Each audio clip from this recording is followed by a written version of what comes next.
Ankleshwar Reva social and sports charitable trust દ્વારા જીઆઈડીસીમાં આવેલ જોગસ પાર્ક ખાતે રવિવારે વહેલી સવારે 10મી રેવા સાયક્લો વોકાથોન 2026નું આયોજન કરવામાં આવ્યું હતું.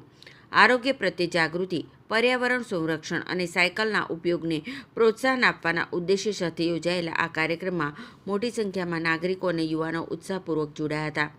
કાર્યક્રમમાં વિમલ જીઠવા ઉપસ્થિત રહ્યા હતા, જ્યારે પ્રબોધ પટેલ, એન.કે. નાવડિયા, મહેશ પટેલ, સંદીપ પટેલ તેમજ નરેશ પૂજારા સહિતના મહાનુભાવોએ પણ હાજરી આપી કાર્યક્રમને ગૌરવ અપાવ્યું હતું.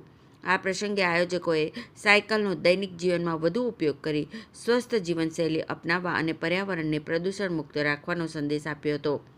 કાર્યક્રમ સફળતાપૂર્વક સંપન્ન થતાં આયોજક મંડળે સહભાગી બનેલા તમામ પ્રતિભાગીઓ અને મહાનુભાવોનો આભાર વ્યક્ત કર્યો. આ સાયક્લોથોનમાં મોટી સંખ્યામાં સાયકલ પ્રેમીઓ ઉમટી પડ્યા હતા.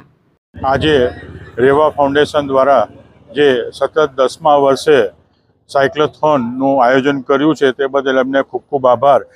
રેવા મેરેથોન તરફથી સતત દર વર્ષે આયોજન થઈ રહ્યું છે. એમાં જે હાલની જનરેશન મોબાઈલ યુગમાં વળી રહી છે, એમાં એક સાયક્લોથોન અને વોકેથોન એ બે મહત્ત્વનું પાસું છે.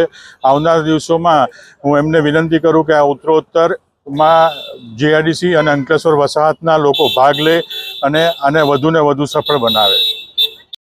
અંકલેશ્વર બાઇસિકલ ક્લબ ઓરિજિનલી 2015માં શરૂ થઈ હતી, ત્યારથી આ સિલસિલો ચાલુ છે અને આજે 10મો સાયક્લો વોકાથોન કરીએ છીએ. સાયક્લો વોકાથોન એટલા માટે કે જેની પાસે સાયકલ ન હોય તો સાથે ચાલી શકે અને સાયકલ હોય સાયકલિંગ કરે.